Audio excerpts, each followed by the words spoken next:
14 বছর পূর্তিতে মাছরাঙ্গা টেলিভিশন পালিত হয়েছে লক্ষ্মী প্রেস ক্লাবে। আজ 30 জুলাই মাছরাঙ্গা টেলিভিশনে 14 বছর পূর্তি। রাঙ্গাতে এলো মাছরাঙ্গা এই স্লোগান নিয়ে 2011 সালে এই দিনে চ্যানেলটি আনুষ্ঠানিক যাত্রা শুরু করে।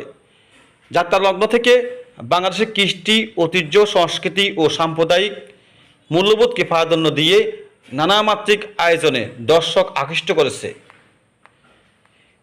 এক সংবাদ বিজ্ঞপ্তিতে জানানো হয়েছে, 14 বছর পূর্তিতে বিশেষ অনুষ্ঠানমালার উদ্যোগ নিয়েছে মাছরাঙ্গা। সকাল 7টার নিয়মিত অনুষ্ঠান রাঙ্গা সকাল। এই অতিথি হিসেবে থাকবেন মাছরাঙ্গা টেলিভিশনের নির্বাহী পরিচালক এবং বিজ্ঞাপনী সংস্থা মিডিয়া কর্মের প্রধান নির্বাহী অজয় কুমার কুণ্ডু।